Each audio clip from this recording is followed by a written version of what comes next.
حضرت عائشہ رضی اللہ تعالیٰ عنہا روایت کرتی ہیں کہ حضور اکرم صلی اللہ علیہ وسلم نے فرمایا، اللہ تعالیٰ کے نزدیک سب سے افضل نماز مغرب ہے، اور جو اس کے بعد 2 رکعت پڑھے تو اس کے لیے اللہ تعالیٰ جنت میں ایک گھر بنائے گا جس میں وہ صبح کرے گا اور راحت پائے گا۔ میاں بیوی کی محبت، سبحان اللہ۔ سیدہ عائشہ رضی اللہ تعالیٰ عنہا کہتی ہیں کہ رسول صلی اللہ علیہ وسلم نے فرمایا، جب تم مجھ سے خوش ہوتی ہو یا ناراض ہوتی ہو تو میں پہچان لیتا ہوں۔ حضرت عائشہ رضی اللہ تعالیٰ عنہا کہتی ہیں کہ میں نے پوچھا، وہ کیسے؟ تو آپ صلی اللہ علیہ وسلم نے فرمایا کہ جب تم مجھ سے خوش ہوتی ہو تو قسم کھاتے وقت لا ورب محمد کہتی ہو، اور جب خفا ہوتی ہو لا ورب ابراہیم، قسم ہے ابراہیم کے رب کی کہتی ہو۔ حضرت عائشہ رضی اللہ تعالیٰ عنہا کہتی ہیں کہ میں نے کہا، درست ہے، لیکن اللہ کی قسم یا رسول اللہ، میں صرف آپ کا نام چھوڑ دیتی ہوں، آپ کی محبت نہیں چھوڑتی۔ حضرت عائشہ رضی اللہ تعالیٰ عنہا بیان کرتی ہیں کہ ایک دن رسول اللہ جنت البقیع میں جنازے میں شرکت کرنے کے بعد میرے ہاں تشریف لائے تو مجھے اس حالت میں پایا کہ مجھے درد تھا اور میں یہ کہہ رہی تھی، ہائے میرا سر۔ آپ صلی اللہ علیہ وسلم نے فرمایا، نہیں، بلکہ عائشہ رضی اللہ تعالیٰ عنہا، مجھے یہ کہنا چاہیے کہ ہائے میرا سر۔ نبی صلی اللہ علیہ وسلم نے ارشاد فرمایا، تمہیں کیا نقصان ہے؟ اگر تم مجھ سے پہلے فوت ہو جاؤ تو میں تمہیں غسل دوں گا، تمہیں کفن دوں گا، تمہاری نماز جنازہ پڑھاؤں گا اور تمہیں دفن کر دوں گا۔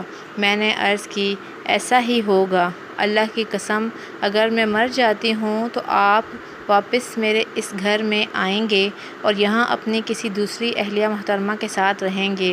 سیدہ رضی اللہ تعالیٰ عنہا بیان کرتی ہیں، نبی اکرم صلی اللہ علیہ وسلم مسکرا دیے۔ اس کے بعد آپ صلی اللہ علیہ وسلم کو اس تکلیف کا آغاز ہوا جس میں آپ کی وفات ہو گئی۔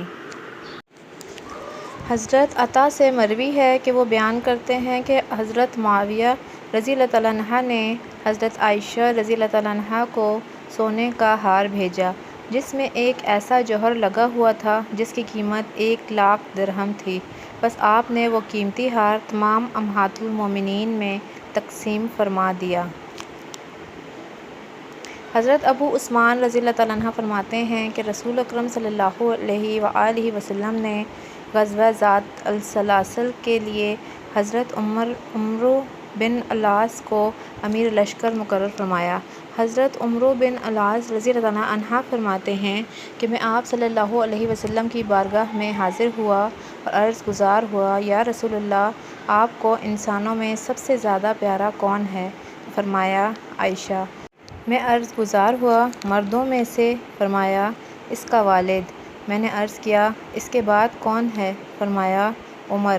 اس کے بعد آپ صلی اللہ علیہ وسلم نے چند دیگر حضرات کے نام لیے، لیکن میں اس خیال سے خاموش ہو گیا کہ کہیں میرا نام آخر میں نہ آئے۔ سیدہ عائشہ رضی اللہ تعالیٰ عنہا سے روایت ہے کہ وہ ایک سفر میں جناب رسول صلی اللہ علیہ وآلہ وسلم کے ساتھ تھیں۔ وہ کہتی ہیں کہ میں نے آپ صلی اللہ علیہ وآلہ وسلم کے ساتھ پیدل دوڑ لگائی اور میں جیت گئی۔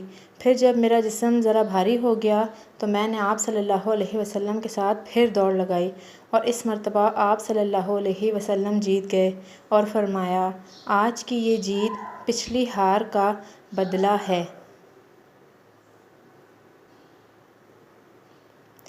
حضرت زہری رضی اللہ تعالیٰ عنہا سے مروی ہے کہ حضور اکرم صلی اللہ علیہ وآلہ وسلم نے فرمایا، اگر اس امت کی تمام عورتوں کے، جن میں امہات المومنین بھی شامل ہوں، علم کو جمع کر لیا جائے تو حضرت عائشہ کا علم ان سب کے علم سے زیادہ ہے۔ قاسم بن محمد بیان کرتے ہیں کہ حضرت معاویہ رضی اللہ تعالیٰ عنہ نے فرمایا، میں نے کسی بھی خطیب کو حضرت عائشہ رضی اللہ تعالیٰ عنہ سے بڑھ کر بلاغت و فطانت، ذہانت والا نہیں دیکھا۔ حضرت عطا بیان کرتے ہیں کہ حضرت عائشہ صدیقہ رضی اللہ تعالیٰ عنہا تمام لوگوں سے بڑھ کر فقیہ اور تمام لوگوں سے بڑھ کر جاننے والی اور تمام لوگوں سے بڑھ کر عام معاملات میں اچھی رائے رکھنے والی تھیں۔ اس حدیث کو امام حاکم نے روایت کیا ہے۔ حضرت عائشہ صدیقہ رضی اللہ تعالیٰ عنہا ایک طویل حدیث میں روایت کرتی ہیں کہ رسول اکرم صلی اللہ علیہ وآلہ وسلم نے اپنی صاحبزادی حضرت فاطمہ رضی اللہ تعالیٰ عنہا سے فرمایا، رب کعبہ کی قسم، بے شک عائشہ تمہارے والد کو بہت زیادہ محبوب ہے۔